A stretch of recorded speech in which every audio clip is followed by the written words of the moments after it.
Many people dream of a wild adventure. Very few ever get to experience it. I was lucky enough to live it.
We wanted to share a story about how we grew up in this beautiful environment.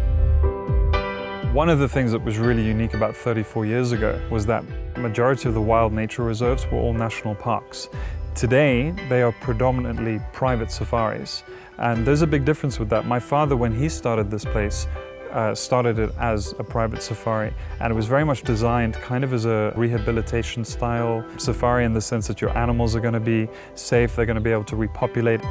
But what my father created was very much a pioneering concept.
My father was a 16-year-old boy, and he used to walk across the top of the valley, and he basically saw this valley on one particular occasion when they were going to this waterfall where they would swim and have fun on the weekends. And he vowed that he was going to buy this place and turn it into his dream. And basically 30 years later after that, he bought it. When this started, there was nothing there. It was basically this beautiful valley, and the locals called it the Valley of Heaven. The valley acts as a natural fence. It's a barrier where animals can't get out, but more importantly, poachers can't get in. The other unique part about it was the heart and soul of it is very much the Carkloof River that comes down. That water provides so much nutrients and gives that lush vegetation. It gives watering holes for the animals.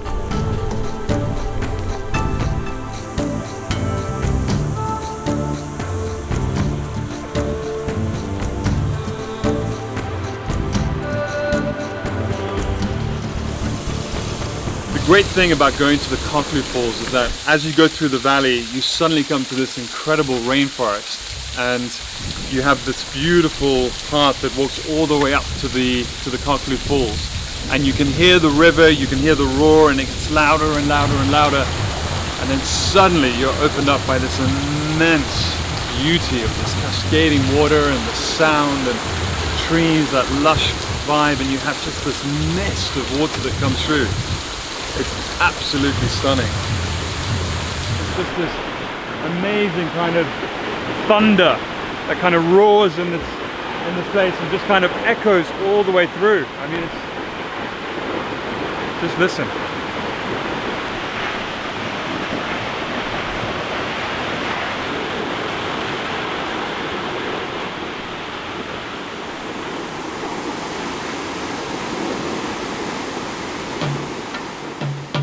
It started with building the roads, first and foremost. You know, if you didn't have those, we had nowhere to go. He brought bulldozers in, teams all over. We were reshaping routes, we were cutting out trees and bushveld. We were having to build bridges right from the word go. And it was a monstrous task in the beginning. You see, this for me is actually one of the most special bridges of all. It's one of the originals. It's about 34 years old. And it was designed to basically be the main focal point that gets people from one side to the other, plus animals. It helps us get over the Karkloof River here. But the original bridge that was actually done before this one was based down here, but it was built much lower.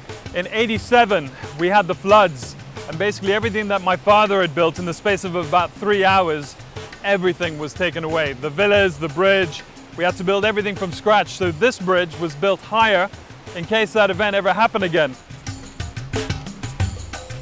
It's very special for me, and I'm still glad to see it standing. It was an unbelievable dream that many people didn't think he was going to be able to achieve, but he knew what he wanted to do. One of the big reasons for my father was that, having lived and traveled around the world, he'd seen animals in captivity. He ended up bringing Cape buffalo in from Texas over in America. He was bringing roan and sable in from Czechoslovakia. He was bringing other animals in from London. He basically had that idea of taking animals out of captivity, bringing them into the wild and giving them that future.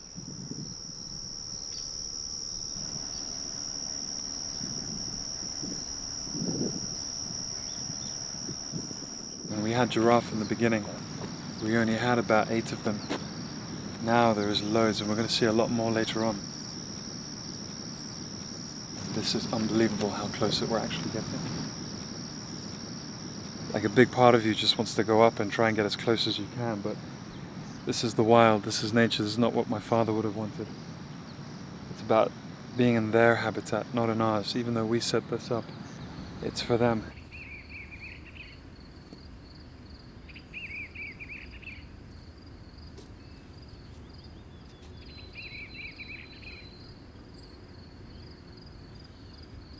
My father decided at the time to bring in the first disease-free buffalo. Now, back in the day, that is very much your gold, your diamonds of today in terms of wildlife. Now, 30 odd years ago, you had no place in Africa where that even existed. I think there was one place in Port Elizabeth where you could go and see disease-free Cape buffalo and literally pick and choose them, but they weren't in the wild. He flew some of the buffalo in from Texas in the United States, and simple reason was that they were just being breeded and looked after. So one of the things he wanted to do was bring them back into the wild, which he did here at Karkloof. At that time, I think he only had about 10. Now we have literally over 150 scattered across the place.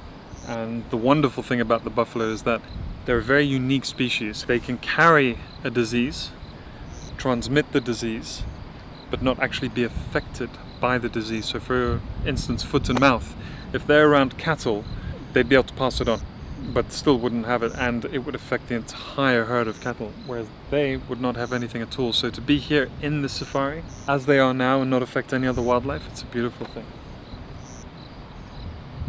Here, because of the size, it's big, but it's not too big.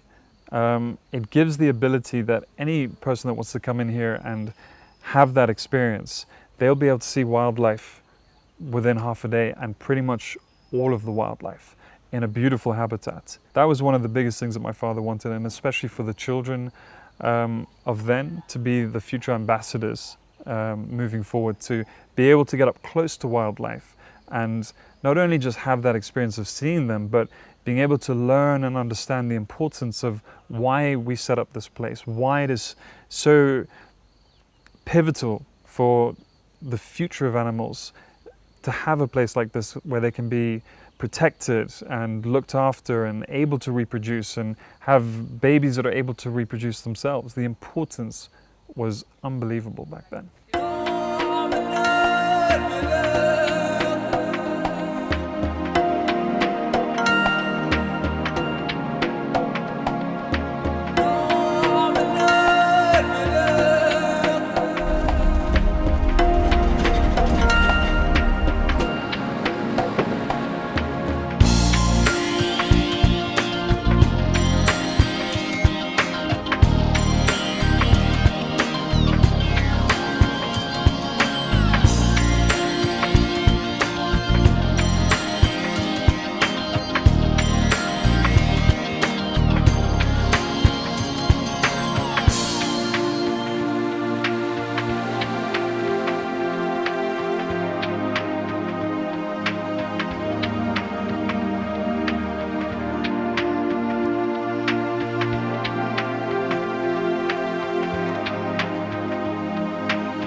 When we were living in this, and I quoted this in the book, we were living the dream without knowing it was a dream.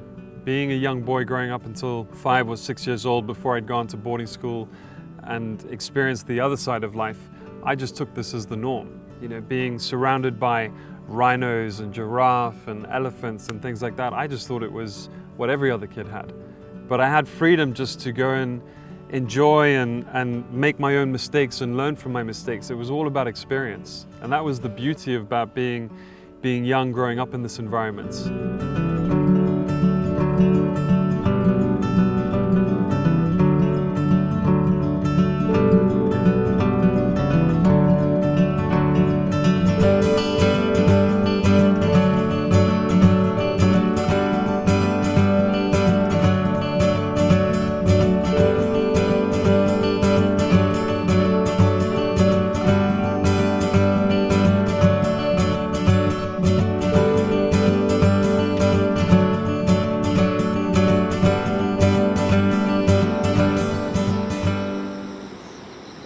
So sometimes when you're out here in the wild, you basically have got to look for animals, and many times you just won't see them. But there's a few things here that can give a lot away. Basically poo, if you want to keep it nice and simple. And you've got different kinds. So you've got some here, some there. That typically looks a little bit more like Inyala. That's going to be very similar to buffalo or wildebeest. But the other thing which is quite important, and something which means we've got to actually be really careful where we are, is you'll find a lot of footprints everywhere you go. These, we're right by the water, is going to be hippo. Now for any of you that don't know, hippo is actually one of the most dangerous animals in all of Africa. Extremely fast. People tend to bump into them going down animal trails. Right here, if you look at this point, that's exactly where it comes in and goes out. Now, these things are gigantically powerful, so it could come out of anywhere. So we basically have got to be on our toes wherever we are here. I think as a young boy here in the reserve, the very first time that I developed fear was my first snake bite. And it was a moment that was a sort of potential life or death moment. We didn't quite know what was going to happen. I was coming down a water chute that my father had created in the early days where it was a theme park. So as I'm chasing my tube going down, you're naturally going with the current. I'm going down and the snake is coming in off the bank into the water, and we collide and tags me on my foot, and that was my first bite. The real problem about that is it looked like a puff adder, But in the water, you can't quite tell. It was quick, it was fast, the colors were different, the size. So the worst thing that you could have in the wild is not knowing what you've got bitten by. For the simple reason that antivenom is really important. If you give the wrong antivenom, you can have a very, very bad reaction. We had to wait and see what the reaction was going to be like. Anyway, thank goodness it was a dry bite, which means there was no venom.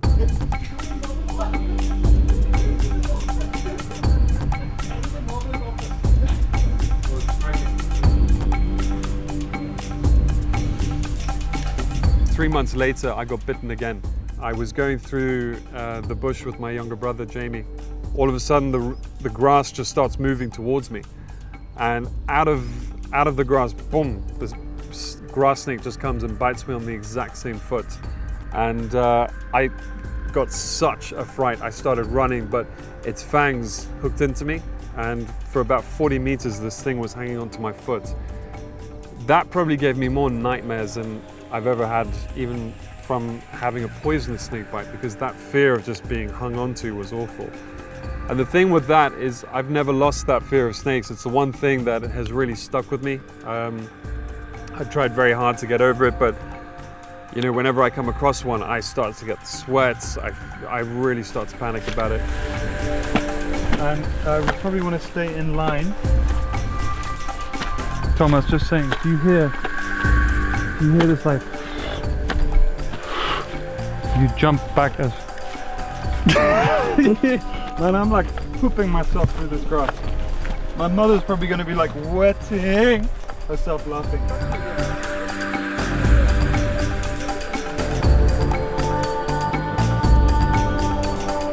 Even though I got bitten, I never wanted the snake to be killed, and I still wouldn't want any harm to come of it.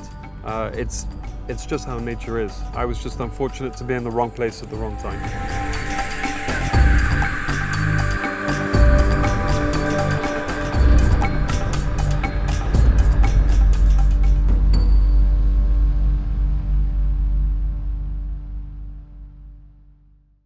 The thing that I love the most about my parents is that they had this sort of yin and yang about the wild. My father wanted to very much keep the wildlife free and out there, and my mother was the same, but she had that softer side of enjoying the pets. And I think my mum had a wonderful way of kind of giving me those additional softer elements of being in the wild. And she was a city girl. She was born in Cape Town. You know, to come from a metropolis such as that, which is absolutely stunning and beautiful, to then come to a place like this in the wild, having had horses and domestic pets, to suddenly rhinos and buffalo and everything else like that. It was an incredible transition for her, but also a beautiful way that she was able to adapt into this beautiful environment.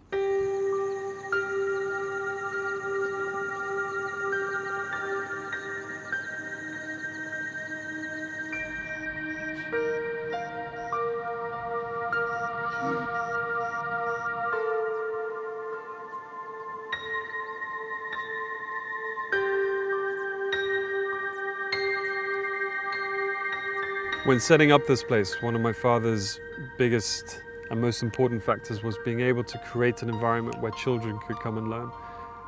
And for me, that is just as important as it was back then. I very much would love to see more children come and experience the same things that I had. Come on, hop on up.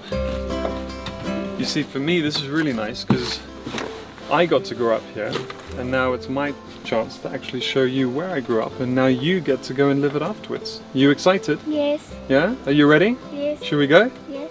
All right.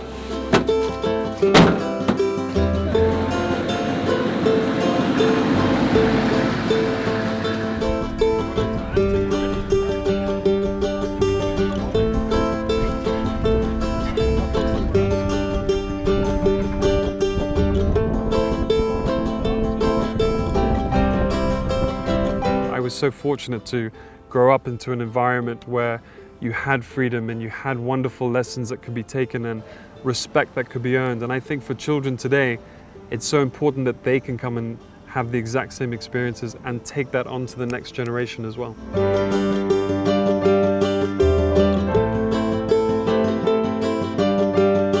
My earliest memory was with Big Boy the rhino. He and I were roughly the same age growing up all the way through.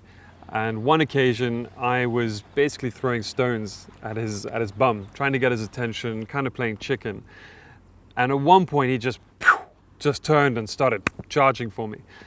And I was about 5 or 6 years old at the time, and there were no trees around. I was totally in the open. But basically there was this dip sort of dropping down on the side, and I just hurled myself down there knowing that he wouldn't be able to come down. It was a wonderful lesson that I learnt, and I felt really bad for doing it, but I was playing around, I was young, and those kind of things you had to learn quickly. Have you had any problems here with the wild animals? No. Any dangerous encounters? No, Has a rhino charged you? no, You've got all of that to come. yeah. Now, what do you do if a rhino charges you? Jump over something? Jump over something? Well, it have to be pretty big, right? Yes. But if a rhino charges you, you want to stand still. Mm. Because 9 times out of 10, it's going to go, whoa, just to give you a little fright, and then see what happens. You'll learn when there's a mock charge, you'll learn when a mother is just being protective and gives you that kind of warning. And those were great things as a child, because you learn those elements and those lessons that become very, very valuable later on for your survival. But with Big Boy, you never knew. I think one of our saddest moments with Big Boy was on a particular occasion where our elephant trainer Doug was feeding them with pellets, especially when they were a bit younger, and Big Boy was coming to maturity.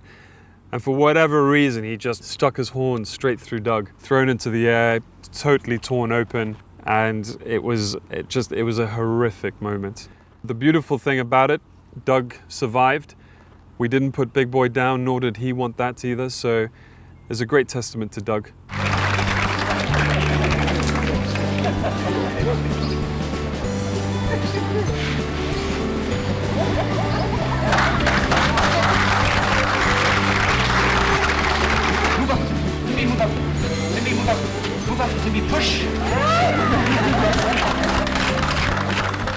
Big Boy eventually died of old age, and it was nice that he died in the place where he grew up.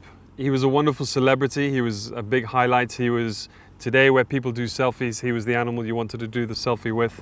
He was, on one occasion, just extremely jealous with one of the females and pushed her off the bridge, simply because she gave birth to a male. In the wild here, every male typically will challenge the senior male to become leader of the group, and he was a bit young, a bit boisterous, and rather than the mother trying to calm it down, that didn't happen. Big Boy got very jealous and pushed the female off the bridge, and she died. So when I was a little boy, I was about 7 years old, and one of these Nyala came walking out the bush over here, and she'd had a big cut on the back of her leg, but she walked up to me as if she was asking for help. And we basically looked after her for about 4 days. We put her in a boma, okay, so that she couldn't get out. We made sure her leg was okay. But basically for 3 months, she became my friend, and we called her Gabby. When we had them, there was about 8. Now you have over 200. And if I'm right, I think this is your favorite animal, isn't it? Yes. Would you prefer to have an Nyala as a pet, or would you prefer to have it wild? Wild. Why?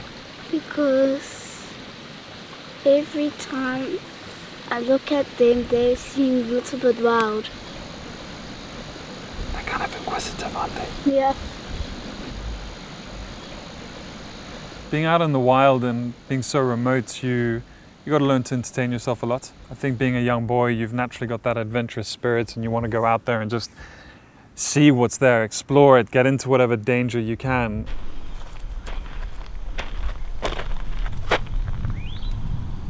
Hear that? It would be beautiful if she just came right now and be like,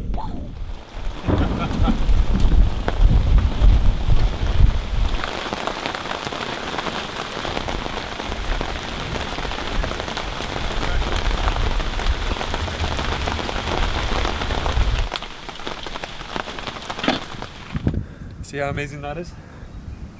Rocks up all the way. That's landing on the lodge. one of the biggest things that you learn being out here and being so remote is patience. You have a lot of time on your hands. The other big thing is respect. You've got to learn how to handle animals in a very delicate situation. A rhino is going to be totally different to a buffalo. A buffalo is going to be totally different to a wildebeest. You know, everything is going to have different habits, and you've got to learn to adjust yourself. And that's very similar in life as well when you're dealing with other cultures.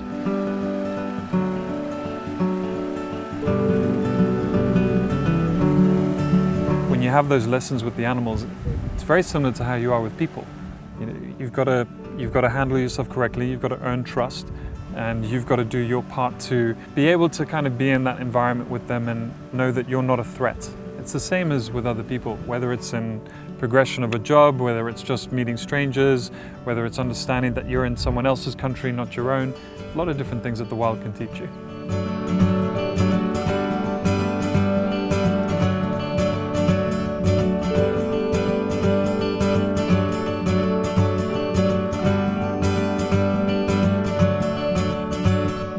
The thing I miss the most is that sense of freedom, that ability to just go and explore and, you know, not be home at a certain time, just go with the wind. As it is here, you just have that, let's see whatever you can find. And it's a beautiful experience. It's a scary experience at the same time, but it also makes you realize quite how alive you are. And I think that is a unique thing that you really can't quite find anywhere else.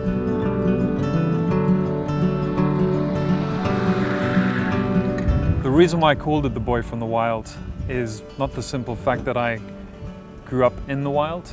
It was because being a boy, you had that sense of freedom. You had that ability to go and explore. You didn't know what the boundaries were. You didn't know that you had certain responsibilities. You didn't realize that, you know, there were certain actions or you had to pay your way. You were just in that pure natural environment of whatever happens, happens. The thing about the book that was so important is that having that connection as a boy, it brings me back to my roots, and being here and enjoying this place, it just helps take everything away from the real world.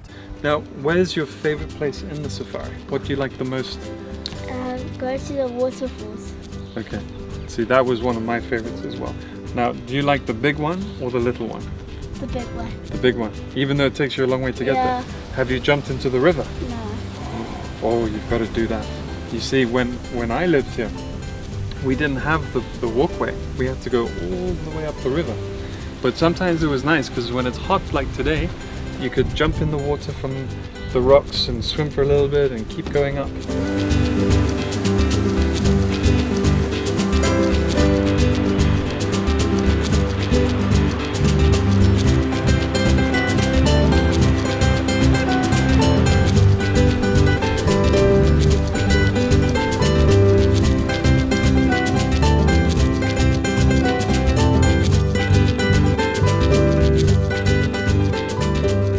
When I was 5 years old, I had a Zulu friend who was one of my best friends, and we walked across the top of the valley and came out, but I came in between a baby wildebeest and her mother.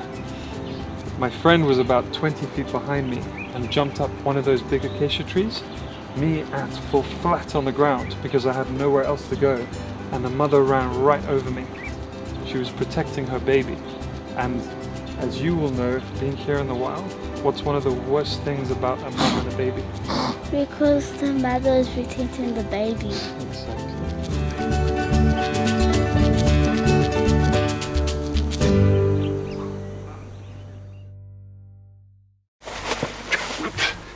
Well done, Joe. We got some action. I wouldn't be too good at that. We got some action. They go straight over the top.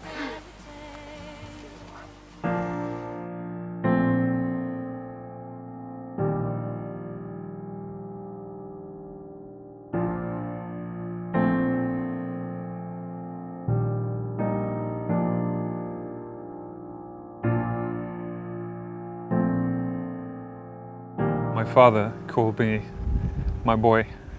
He was in my arms when he died. It's been really weird because this is the only true place that I've ever felt like he's still alive in some ways by what he did for this place and the animals and creating this life and being able to come back here and just see them thriving. It's something just truly him.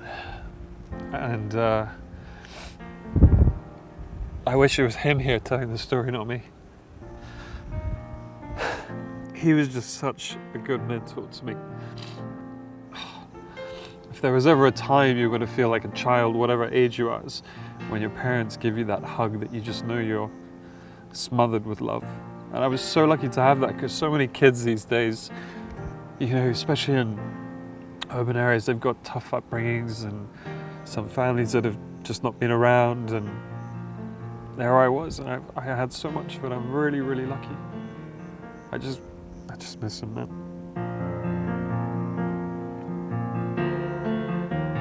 It's amazing being able to just come back here after so long and not just feel connected with the land as home, but being connected to my father. If it wasn't for him, I wouldn't be here in this place.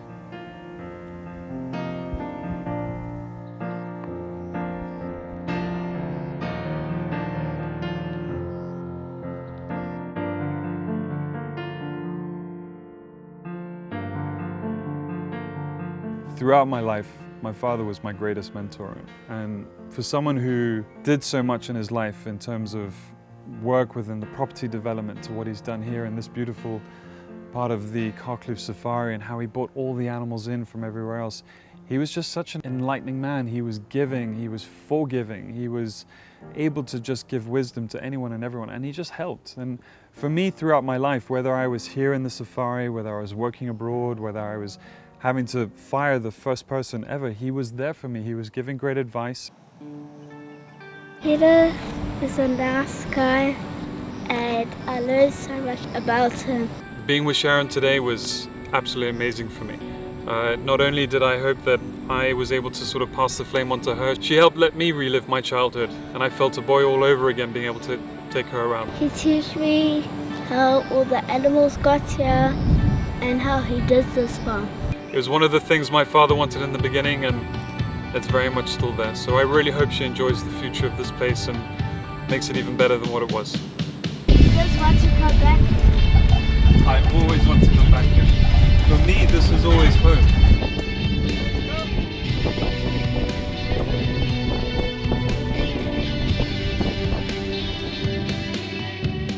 In order to achieve what he was wanting, it was certainly going to take a lot of time.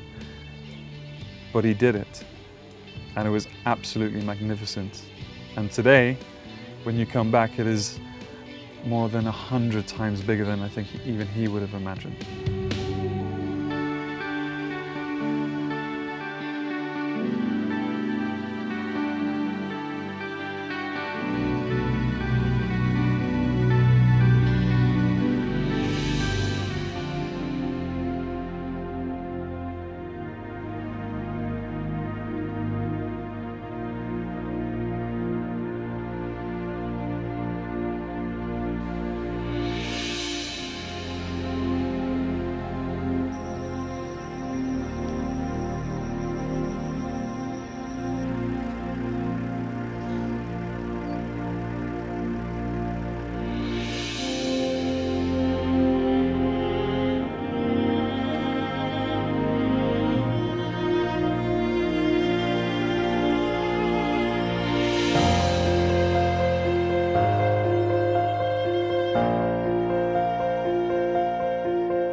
Coming back has been absolutely amazing. I was given an unbelievable welcome to feel that I'm home. and that's been so special.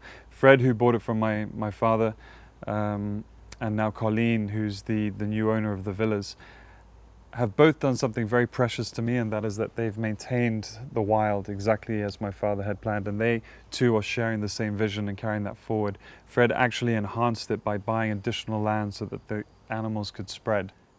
That's amazing for me, and that's an incredible thanks to them that they share the same vision.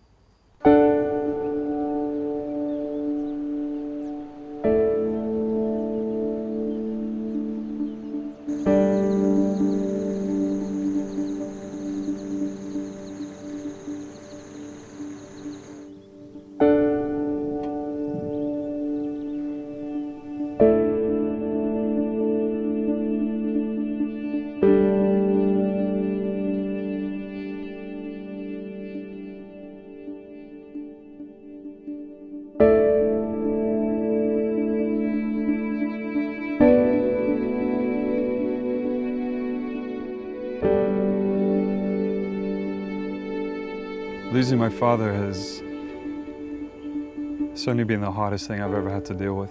I mean, worse than any snake bite I had or any animal attack, but being back here and connecting with this place again, walking through the grass and climbing up to the waterfall, being surrounded by the animals and just all those wonderful things, I feel that presence of him. I feel the place where I'm from is just totally connected to him. And that's really nice for me.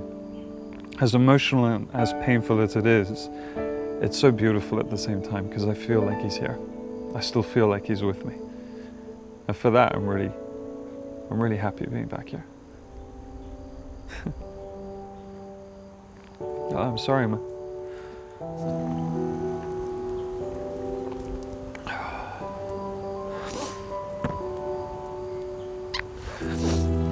Love you, Dad. Thank you.